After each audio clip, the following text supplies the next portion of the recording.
Hello साथियों इस time क्या चल रहा है ट्रेंडिंग में सोशल मीडिया पे। तो सबसे पहले नंबर 1 पर कंगना रनावत जो कि ट्रेंडिंग में है। नंबर 2 पर नीट 2024 का पेपर ट्रेंडिंग में है। और नंबर 3 पर मनीष कश्यप। ये 3-4 मुद्दे ट्रेंडिंग में हैं। तो हम बात करते हैं। सबसे पहले नंबर 1 कंगना रनावत। मैं आपको जानकारी के लिए बता दूं पहले ही, कंगना रनावत इस टाइम लोकसभा के चुनाव लड़ने वाली है, जो कि मंडी से कैंडिडेट के रूप में बीजेपी से खड़ी हुई हैं। अब बात करते हैं, कंगना रनावत ने हाल ही में एक सभा को संबोधित करते हुए अपने भाषण में ये कह दिया है कि मेरा नंबर फिल्म इंडस्ट्रीज में अमिताभ जी के बराबर है। सारा देश हैरान है कि वो बेटी, वो कंगना, चाहे मैं राजस्थान चली जाऊं, चाहे मैं बंगाल चली जाऊं, चाहे मैं दिल्ली चली जाऊं, चाहे मैं मणिपुर चली जाऊं, ऐसा लगता है कि जैसे मानो इतना प्यार, इतना सम्मान शायद मैं दावे से कह सकती हूँ, अगर अमिताभ बच्चन जी के बाद आज किसी को इंडस्ट्री में मिलता है तो वो मुझे मिलता है।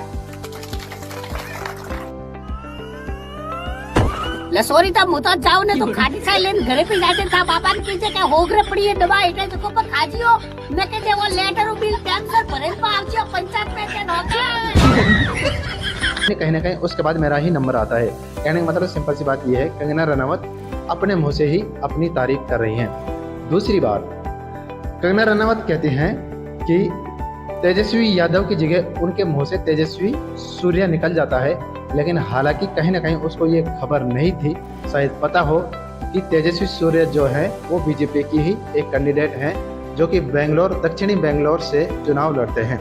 तो उनके बारे में ये बोल दिया है कि तेजस्वी सूर्या है वो भड़काऊ भाषण देते हैं और मछलियों को उछाल कर खाते हैं।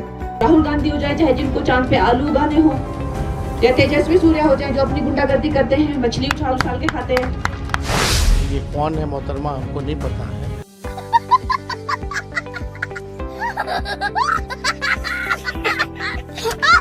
लेकिन 3-4 लोगों को ही हम बॉलीवुड में जो है जानते हैं, सारा लोगों को। हमें कितने लोग आए हैं, कितने लोग गए हैं आजकल हालांकि ये बात उनको शायद कहनी थी तेजस्वी यादव, जो कि आरजेडी के नेता हैं, यानी राष्ट्रीय जनता दल के नेता हैं, बिहार से चुनाव लड़ते हैं, और कह दिया उल्टा अपने ही पार्टी के कैंडिडेट के बारे में। तो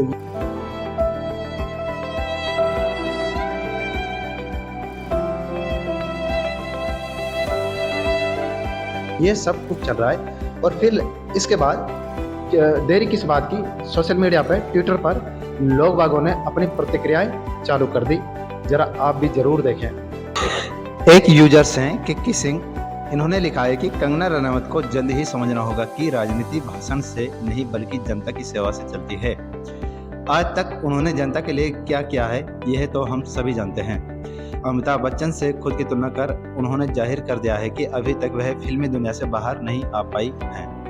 और नीचे लिख रखा कैप्शन में हैशटैग कंगना रनावत। एक यूजर्स हैं एक्स भक्त, ये लिखते हैं from Putin to Ukraine is looking for the guidance of Narendra Modi, Modi ji has stopped world war 3। यानी कि जो पुतिन और क्या कहते हैं यूक्रेन के बीच में जो युद्ध था उसको फेस करते हुए मोदी जी ने ये वॉर रुकवा दी। तो नीचे कैप्शन में लिख रखा है वॉर रुकवा दी पापा, और नीचे हैशटैग लोकसभा इलेक्शन 2024 कंगना रनावत। आगे चलते हैं। एक यूजर्स हैं वो लिखते हैं हर्ष तिवारी, लिखते हैं कंगना रनावत सेड दैट तेजस्वी सूर्या, मतलब वो उसके बारे में लिखते हैं तेजस्वी सूर्या है वो क्या गुंडागर्दी करते हैं और मछलियों को उछाल कर खाते हैं। लेकिन इनको कहीं ना कहीं ये पता नहीं था, शायद तेजस्वी सूर्या की जगह हमें तेजस्वी यादव बोलना था, और गलती से तेजस्वी सूर्या बोल दिया। इसके बाद ये वीडियो है मोदी से क्यों नाराज है महिलाएं, और कंगना रनावत को ये वीडियो जरूर देखनी चाहिए। कि हर गरीब का घर अपना पक्का हो, मेरा सपना है हर गरीब का घर पक्का हो। वो गरीबों को ही खत्म कर रहा तो घर कहाँ से दे देगा? वो ही रहेगा क्या आगे? तो घर जब देगा, जब अपने पक्के मकान देने के रहेगा, जब गरीबों को खत्म कर देगा तो देगा कहाँ से? वो चाहिए तो यही रहा है। चप्पल की बात कर रहे हो और वो आसमान में घर बनवाएगा वो सबके। 5 किलो राशन दे रहे, तब भी आप लोग मोदी जी की बुराई कर रहे हैं। वो 5 किलो राशन नहीं दे रहा, वो 4 किलो कूड़ा दे रहा है। हाँ, वो डरा बच्चों को टोपी नहीं देते, वो लॉलीपॉप जो आती है उससे खुश कर रहा है वो अब तक। तो अब उसके अब नहीं करेगा वो। सिलेंडर मिला आपको? किसको मिला था? तुम्हें मिला होगा तो भैया नूज वालों को देते हैं। वो नूज वाले जब हमें कांग्रेस वालों को दिखाते ही नहीं है तो वो तुम्हें लोग को देता होगा भाई, जब तो तुम इस बात को ऐसे बोलते हो। जनता को नहीं, वो तुम्हें देता है।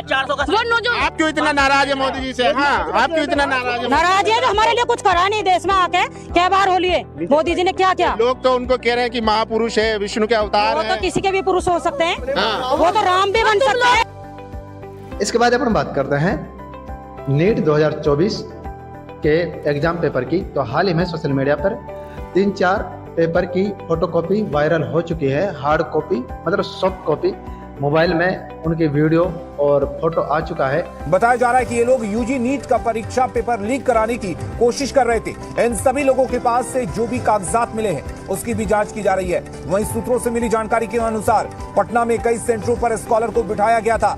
सॉल्वर गैंग के पास पहले से ही नीट यूजी के प्रश्न पत्र मौजूद थे और प्रश्न पत्र कई स्टूडेंट्स को। तो इसका मतलब यह है कि NTA यानी नेशनल टेस्टिंग एजेंसी ने अपना काम बेहतर ढंग से नहीं किया, क्योंकि पेपर लीक हो चुका है। खबर यह है, और आप जरा एक बार ये फोटो में जरूर देखें। तो ये आपके सामने है NBT यानी नव भारत का एक आर्टिकल आपके सामने है। इसमें माना है कि NTA यानी नेशनल टेस्टिंग एजेंसी ने ये माना है कि कहीं ना कहीं पेपर लीक हो चुका है। तो इसके बाद क्या रहा, तो सोशल मीडिया पर लोगों की प्रतिक्रियाएं आनी चालू हो गई। तो आप जरूर देखें। नीट के पेपर से जो हवाले से जो खबर है वो आपके सामने है। NBT नव भारत टाइम में ये खबर छपी है और इसमें लिखा है नीट पेपर आउट, नीट का पेपर आउट। NTA यानी नेशनल टेस्टिंग एजेंसी ने माना है कि कड़ी सुरक्षा के बावजूद हो गई चूक। NEET 2000 paper out, NEET UG 2024 का कन्वेंशन पेपर आउट होने की खबर आई है। NT ने खुद इसकी जानकारी दी है। मामला सवाई माधोपुर के एक केंद्र का है। नेशनल टेस्टिंग एजेंसी ने यह बताया कि घटना का नीट एग्जाम पर क्या असर हुआ।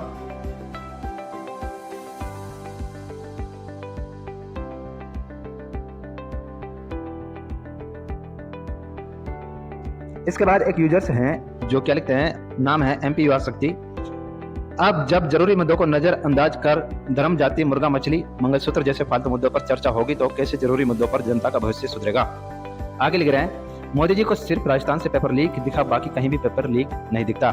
नीचे लिख रखा है, मध्य प्रदेश में तो भर्ती घोटाला माफियाओं को अलग से संरक्षण मिलता रहा, कभी कोई कड़ी कार्रवाई नहीं। एक यूजर्स हैं अभिषेक यादव, वो लिखते हैं सरकार है वीक इसलिए पेपर होते हैं लीक। नीचे लिख रखा है हैशटैग नीट एग्जाम 2024 और नीचे हैशटैग पेपर लीक। इसके बाद एक यूजर्स हैं, यूजर क्या, ये तो सर हैं, मैथ पढ़ाते हैं गगन सर, जो कि बहुत ही फेमस सर हैं, यूट्यूब पर पढ़ाते हैं। तो ये लिखते हैं, आज़ादी के 77 साल बाद भी हम ईमानदारी से एक परीक्षा नहीं करा पा रहे। मेडिकल प्रवेश परीक्षा नीट का पेपर लीक होने से साफ है कि NTA यानी नेशनल टेस्टिंग एजेंसी अपना काम नहीं कर सका। दुर्भाग्य है कि चुनाव में भी पर्चा आउट मुद्दा नहीं है।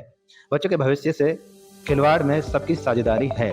फिर नीचे लिख रखा है हैशटैग नीट पेपर लीक और नीचे एक वीडियो भी है और NBT नव भारत टाइम का एक आर्टिकल भी है। ये आपके सामने NBT का आर्टिकल सामने है। तो इस तरह नीट 2024 के पेपर के रूप में लोग बागों की प्रतिक्रियाएं आना चालू हो गई, जो आपने जरूर देखी हैं। कुछ वीडियो भी सामने आए हैं। तो इस तरह क्या चल रहा है देश में, क्या नहीं चल रहा, आप जरूर देखें। लोकसभा के चुनाव अपने ऊपर है, सर के ऊपर। तो मेरी बस इतनी सी रिक्वेस्ट है, अपने आसपास के माहौल और अपने बारे में, मैं ये नहीं कह रहा किसी के कहने पर, किसी के फोर्स करने पर आप किसी को वोट दो, वो तो आपकी जिम्मेदारी है। स्वतंत्र हो आप, जिसको पार्टी को वोट दो वो आपका अधिकार है, लेकिन सोच समझकर कहीं ना कहीं देखभाल कर समाज में अपनी तरफ, अपने बच्चों की तरफ जब जाके वोट डालनी है। तो इसके बाद अपन बात करते हैं मनीष कश्यप, जो कि हाल ही में BJP पार्टी ज्वाइन कर चुका है। ये वही मनीष कश्यप है जो बोलता था कि राहुल गांधी एक देश का मजाक उड़ा रहा है और एक देश को बेच रहा है, यानी मोदी जी। मैं चक्कर में राहुल गांधी के चक्कर में जो है ना, एक देश बेच रहा है, एक देश में कॉमेडी करता है। तो इन सब चीजों से अगर ऊपर उठ के जो है ना, हम लोग जो है ना, अगर सही चीजों को देखेंगे, एनालिसिस करेंगे और 47 के बाद देश आजाद हो गया है, ऐसा हमारी भी मानसिकता आजाद हो जाएगी, तो शायद युवा अच्छी चीजों को फॉलो करना शुरू कर। क्यों जाऊंगा राहुल गांधी की तरफ, मैं क्यों जाऊंगा मोदी जी की तरफ। और कहीं ना कहीं अब खुद बदल चुका है। कहने का मतलब सिंपल सी बात यह है, जिसको हम अपन सनो बिहार के नाम से जानते थे, मनीष कश्यप, जो कहते थे बिहार से जो मजदूर पलायन कर रहे हैं उनको हम रोकेंगे जरूर, जो कहते थे बिहार की जो शिक्षा व्यवस्था है उसको हम जरूर सुधारेंगे और हम कभी बदलेंगे नहीं। शायद बात यह है कि जो बिहार को बदलने चला था, शायद कहीं ना कहीं आज खुद बदल गया है। तो हाल ही में अभी शुभंकर मिश्रा जी के साथ इसका एक पॉडकास्ट वीडियो आया है, किस तरह उसमें मनीष कश्यप कुछ सवालों के जवाब शायद कहीं ना कहीं ना दे पाए, और कुछ ऐसे सवाल थे जिनका कहीं ना कहीं उन्होंने पहले पक्ष में थे और इस टाइम वो विरोध कर रहे हैं। आप जरूर देखें। नीतीश कुमार से बड़े पलटू राम मनीष कश्यप, आपका तो बयान भी है कि एक ने देश को बर्बाद कर दिया मोदी जी का नाम लेके। नहीं नहीं, ये बात मैंने कभी नहीं कहा है। और मनीष कश्यप का बीजेपी में जाना जरूरी था या उनका मजबूरी था? वॉशिंग मशीन में अभी चले नहीं, वॉशिंग मशीन में नहीं गया। भारतीय जनता पार्टी के पास कोई वॉशिंग मशीन नहीं है। आप डर के बीजेपी में? नहीं, डर के नहीं, मजबूरी में अगर दोबारा जेल डाल दिया। बीजेपी में क्या अच्छा लगा जो बीजेपी गए? मनीष कश्यप ने बीजेपी से डील कर लिया है, दबा के पैसा मिला है। पिछली बार आए थे, बाल वाल पका था, आपकी देखिए बढ़िया हेयर स्टाइल कटवा ली है, दाढ़ी ट्रिम हो गई है, सब एकदम ट्रिम है, कुर्ता बढ़िया एकदम प्रेस है, मीठा गप गप तीखा तीखा तुक। Next question please. Manish Kashyap एक सोच थी, मनीष कश्यप एक विचारधारा थी, लेकिन जब मनीष को बीजेपी में जाना हुआ तब मनीष कश्यप इंडिविजुअल हो गए। जेपी नड्डा से अब एक हाथ से देख हाथ से ले सिंपल होता, मनीष कश्यप इतने बेवकूफ तो है नहीं, तो कुछ तो डील बातचीत हुआ होगा। भाई उन्होंने कहा चुनाव मत लड़ो, आप जानते थे कि आपको गाली पड़ेगा, तो आपने भी तो कुछ तो मांगा होगा ना मन का मुराद, तो आपने क्या मांगा उनसे? चुनाव नहीं लड़े आप? नहीं, क्या पता आप जीत जाते, क्या सांसद बन जाते? अच्छा, बीजेपी के 5 काम कौन से ऐसे थे भारत का जिसकी वजह से मनीष कश्यप का हृदय परिवर्तन हो गया बीजेपी की तरफ? तो आपके 5 काम सुन के हमको लगा एक बार कान यहाँ से पकड़ा, फिर एक बार कान यहाँ से पकड़ा, फिर एक बार हाथ इधर से उठा पकड़ लिया, फिर इधर से पकड़ा। बीजेपी नेता मनीष कश्यप के अनुसार बिहार राज्य में जो 5 सबसे बड़ी समस्याएं हैं उसमें से एक समस्या है स्वास्थ्य, दूसरी कौन सी गिनाई थी? शिक्षा, तीसरी कौन सी गिनाई थी? पलायन, चौथी समस्या चौथी और पलायन की वजह से रोजगार तो ऑटोमेटिक अंडरस्टूड है। तो फिर सरकार तो निकम्मी निकली। बीजेपी ज्वाइनिंग करते वक्त भी इंस्ट्रक्शन में होता है क्या कि हर 4 लाइन में 2 लाइन मोदी जी के नाम पे बोलनी है? नहीं, कि मोदी जी ने ये किया, नहीं। माननीय मोदी जी ने ऐसा हुआ। कहीं सभा लगी थी आपकी और सामने भीड़ थी और आप कह रहे थे कि मोदी जी ने यहाँ के लिए क्या किया है, यहाँ थोड़ी ना आएंगे मोदी जी, यहाँ तो मनीष रहेगा। आपको 2028 में लोग 25 में या 30 मुख्यमंत्री बनवा रहे थे और आप कार्यकर्ता बन के खुश हैं। आपको लोगों ने दूध से अब लोग पूछ रहे हैं कि दूध का कर्ज कैसे चुकाएंगे मनीष कश्यप? पवन सिंह से बातचीत हो रही है अभी आपकी? जब बीजेपी के नेता मनीष कश्यप हो गए हैं तो क्या पवन सिंह के खिलाफ प्रचार करेंगे मनीष कश्यप? तो मनीष कश्यप प्रयास करेगा कि आखिरी तक पहुंचे, अक्टूबर तक का मौका दे दीजिए। फिर क्या बदलेगा? मैं जितना वादा किया हूं उसको धरातल पे वो सारी चीजें आप लोगों को दिखना शुरू हो जाएगा। तो मतलब तो ये सब कुछ आजकल ट्रेंडिंग में है, लोकसभा के इलेक्शन अपने सर पर है, तो माहौल बना हुआ है, किस तरफ लोग बाग किस तरह पब्लिक को सपोर्ट कर रहे हैं, संबोधित कर रहे हैं, क्या भाषण चल रहा है, ये सब कुछ हम देख रहे हैं। तो कहने का मतलब अपनी सिंपल सी बात यह है कि अपनी एज हो चुकी है 18+, यानी कि हमको भी वोट डालना है। दिक्कत किसी से नहीं, दिक्कत यह है कि हमारी एज 18 साल हो चुकी है। अब कोई कह रहा है आप लोग ब्रेन वॉश हो चुके हैं, कोई कह रहा है आप लोग ब्रेन वॉश नहीं हो चुके। ध्रुव राठी वर्सेस पब्लिक के बीच में क्या चल रहा है ये मैं अगली वीडियो में जरूर लेकर आऊँगा, इसलिए बने रहें। मैं राहुल आस और आप देख रहे हैं LI02। शुक्रिया, धन्यवाद, मिलते हैं अगली वीडियो में। धन्यवाद।